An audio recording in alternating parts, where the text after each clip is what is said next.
Oh yes, Ebola. Okay, so now this was really interesting, and I had Sylvia, this actually a couple weeks ago. We have the Thursday night student webinars that Lori and I were telling you about earlier, and so and again, it's very casual. It's more like I don't know, it's a study night, so we've got it mapped out. It's different things we cover at different times, and if somebody's not there to cover a specific area like Practicode or the Blitz or something, then we just start working on what the people that are there need. And the topic came up, how to code Ebola. And, because it's in the news, right? And honestly, Ebola wasn't in the U.S., so it wasn't really on anybody's radar medically. However, there is a code for it. How do you find Ebola in your manual? It's not easy, because if you don't know what Ebola is, you're not going to be able to find it in ICD-9.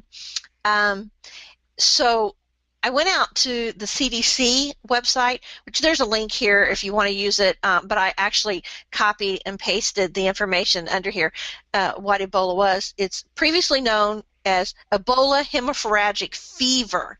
Okay, so fever is your key word here, and it's a rare and deadly disease, as we know, caused by infection with one of the Ebola virus strains, and there's like 5. I didn't know that before actually today. Ebola can cause disease in humans and non-human primates, monkeys, gorillas, and chimpanzees. Okay, good to know. So the Ebola viruses are found in several African countries. Ebola was first discovered in 1976. Again, I wasn't aware of that. Scroll up just a little bit there for me, Lorraine. Oh, by the Ebola River. That's how it got its name. I wondered how they got Ebola. Let's see. It's down by the Congo. Okay.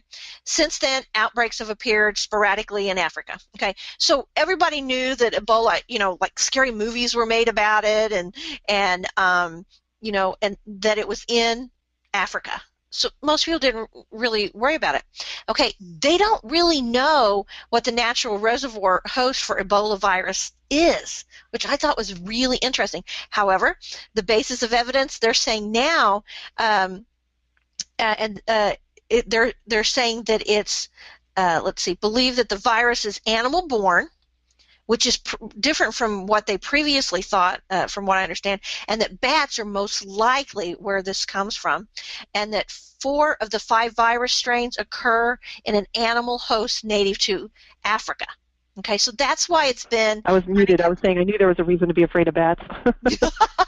Bats normally, good thing in the U.S., they eat all those bugs, so, okay, so as we scroll down, I think we're scrolling down, are we? Yeah, okay.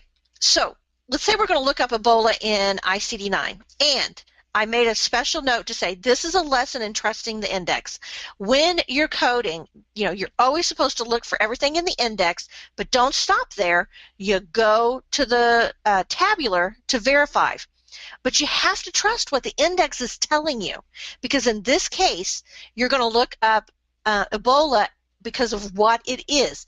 Fever, what type of a fever, hemorrhagic, okay, and then Ebola.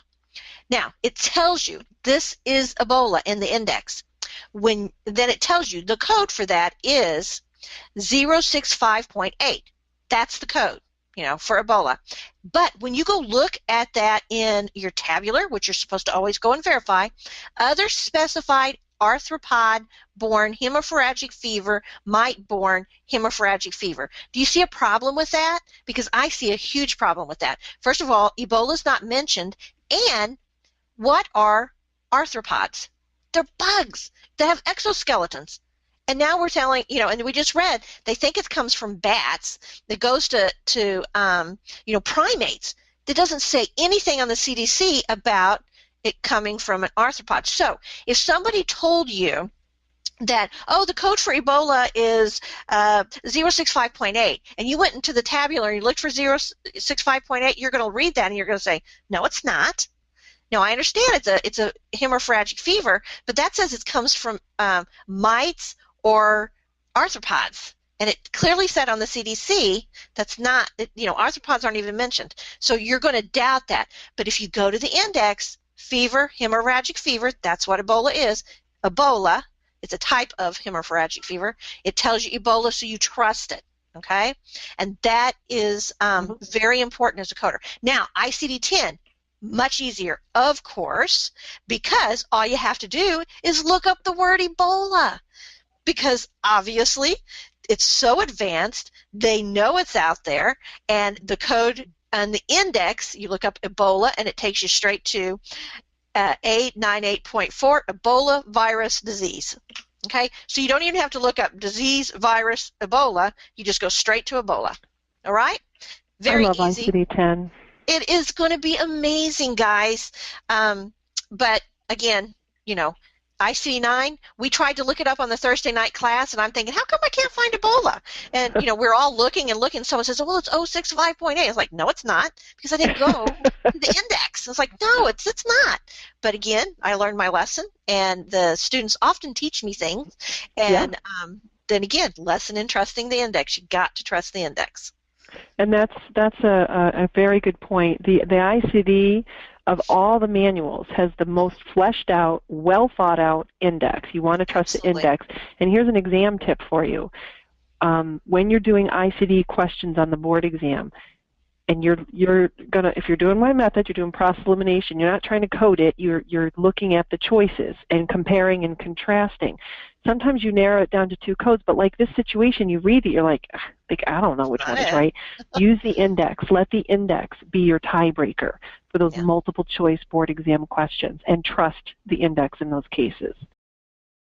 Get more CPC exam tips, coding certification training, and CEU credits. Go to www.codingcertification.org.